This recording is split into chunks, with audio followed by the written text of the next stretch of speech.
ನಮಸ್ಕಾರ ಸ್ನೇಹಿತರೆ. ಎಷ್ಟು ದಿನ ಒಂಟಿಯಾಗಿ ಅಥವಾ ಆಗ ಪತಿಯಾಗಿದ್ದ ಚಂದನ್ ಶೆಟ್ಟಿ ಜೊತೆಗೂ ರೀಲ್ಸ್ ಮಾಡುತ್ತಿದ್ದ ನಿವೇದಿತಾ ಗೌಡ ಇದೀಗ ಸ್ನೇಹಿತೆಯೊಬ್ಬರ ಜೊತೆ ರೀಲ್ಸ್ ಮಾಡ್ತಿದ್ದಾರೆ. ಹಲವು ರೀಲ್ಸ್ಗಳಲ್ಲಿ ಇಬ್ಬರು ಸುಖ ಸುಮ್ಮನೆ ಜೋರಾಗಿ ನಕ್ಕಿದ್ದು ಬಿಟ್ಟರೆ ಇನ್ನೇನು ಇರುವುದಿಲ್ಲ. ಆದರೆ ಪ್ರತಿ ಬಾರಿ ಇವರ ಈ ಹೊಸ ಗೆಳತಿಯ ಬಗ್ಗೆ ಫ್ಯಾನ್ಸ್ ತಲೆಕೆಡಿಸಿಕೊಳ್ಳುತ್ತಲೇ ಇರ್ತಾರೆ. ವಾಣಿಯವರು ಕೂಡ ಸೋಷಿಯಲ್ ಮೀಡಿಯಾದಲ್ಲಿ ಸಕ್ರಿಯರಾಗಿದ್ದು ಅವರು ಇನ್ಸ್ಟಾಗ್ರಾಂನಲ್ಲಿ ಇದಾಗಲೇ ಹಲವಾರು ರೀಲ್ಸ್ ಮಾಡಿ ಶೇರ್ ಮಾಡಿದ್ದಾರೆ. ಇದೀಗ ಅವರು ನಿವೇದಿತಾ ಜೊತೆ ರೀಲ್ಸ್ ಮಾಡುವುದು ಹೆಚ್ಚಾಗ್ತಿದೆ. ಇದೀಗ ವಾಣಿಯವರ ಹುಟ್ಟುಹಬ್ಬಕ್ಕೆ ಅವರಿಗೆ ವಿಶ್ ಮಾಡಿದ್ದಾರೆ ನಿವೇದಿತಾ. ಇದರಲ್ಲಿ ವಾಣಿ ನಿವೇದಿತಾಗೆ ಹೂ ಕೊಟ್ಟು ಪ್ರಪೋಸ್ ಮಾಡಿದ್ದಾರೆ.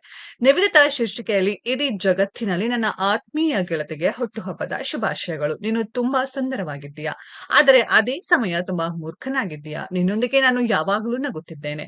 ನೀನು ನನ್ನ ಹೆಂಡತಿಯಂತೆ.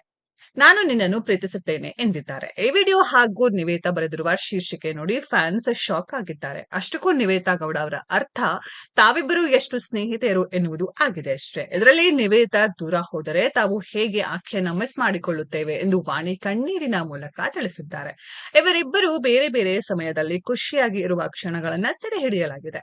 ಆದರೆ ಪ್ರಪೋಸ್ ಮಾಡಿರುವುದು ಹೆಂಡತಿ ಎಂದೆಲ್ಲ ಹೇಳಿರುವುದು, ಜೊತೆಗೆ ಇಬ್ಬರು ಅಸಭ್ಯವಾಗಿ ವರ್ತಿಸುವುದನ್ನ ನೋಡಿರುವ ನೆಟ್ಟಿಗರು ಎಂತ ಕಾಲ ಬಂತಪ್ಪ ಎಂದಿದ್ದಾರೆ. ಅಷ್ಟಕ್ಕೂ ವಿಚ್ಛೇದನದ ಬಳಿಕ ನಿವೇದಿತಾ ಮೇಲೆ ಕೋಪ ಮಾಡಿಕೊಳ್ಳುವವರ ಸಂಖ್ಯೆ ದಿನೇ ದಿನೇ ಹೆಚ್ಚುತ್ತಲೇ ಇದೆ. ಪತಿ ಚಂದನ್ ಶೆಟ್ಟಿ ಅವರಿಂದ ನಿವೇದಿತಾ ವಿಚ್ಛೇದನ ಪಡೆದ ಮೇಲೆ ಬಹುತೇಕ ಎಲ್ಲರೂ ನಿವೇದಿತಾ ಅವರನ್ನೇ ದೂರ್ತಿದ್ದಾರೆ. ಚಂದನ್ ಶೆಟ್ಟಿ ತುಂಬಾ ಒಳ್ಳೆಯವರು, ಅವರ ಜೀವನ ಹಾಳು ಮಾಡ್ಬಿಟ್ಟೆ ಎಂದೆಲ್ಲ ಸೋಷಿಯಲ್ ಮೀಡಿಯಾದಲ್ಲಿ ಬೈಗುಳಗಳ ಸುರಿಮಳೆಯಾಗುತ್ತಲೇ ಇದೆ. ಇವರಿಬ್ಬರು ಪರಸ್ಪರ ಒಪ್ಪಿಗೆಯಿಂದ ವಿಚ್ಛೇದನಕ್ಕೆ ಅರ್ಜಿ ಸಲ್ಲಿಸಿದ್ದು ನಿಜವಾದರೂ ಅದರಲ್ಲಿ ನಿವೇದಿತಾ ಅವರದ್ದೇ ತಪ್ಪಿದೆ ಎನ್ನುವುದು ಚಂದನ್ ಶೆಟ್ಟಿ ಅಭಿಮಾನಿಗಳ ಮಾತು. ಇದೇ ಕಾರಣಕ್ಕೆ ನಿವೇದಿತಾ ಅವರ ವಿಡಿಯೋ ಕಂಡಾಗಲೆಲ್ಲ ಅವರ ವಿರುದ್ಧ ಕಾಮೆಂಟ್ಗಳೇ ಹರಿದಾಡ್ತಿದೆ. ಆದರೆ ಇದ್ಯಾವುದಕ್ಕೂ ನಿವೇದಿತಾ ತಲೆ ಕೆಡಿಸಿಕೊಳ್ತಿಲ್ಲ. ಆದ್ರೆ ಈ ಸ್ನೇಹಿತೆಯ ಜೊತೆಗಿನ ರೀಲ್ಸ್ ನಲ್ಲಿ ಕೆಲವೊಮ್ಮೆ ಕಾಮೆಂಟ್ ಸೆಕ್ಷನ್ ಆಫ್ ಮಾಡೋದು ಎಂದು ನೆಟ್ಟಿಗರನ್ನ ಚಿಂತೆಗೀಡು ಮಾಡ್ತಿದೆ. ಸ್ನೇಹಿತರೆ, ನಿವೇದಿತಾ ಗೌಡ ಹಾಗೂ ಆಕೆಯ ಫ್ರೆಂಡ್ ವಾಣಿ ಬಗ್ಗೆ ನಿಮ್ಗೆ ಅನ್ಸುತ್ತೆ ಅನ್ನೋದನ್ನ ಕಾಮೆಂಟ್ ಬಾಕ್ಸ್ ಅಲ್ಲಿ ಕಾಮೆಂಟ್ ಮಾಡಿ.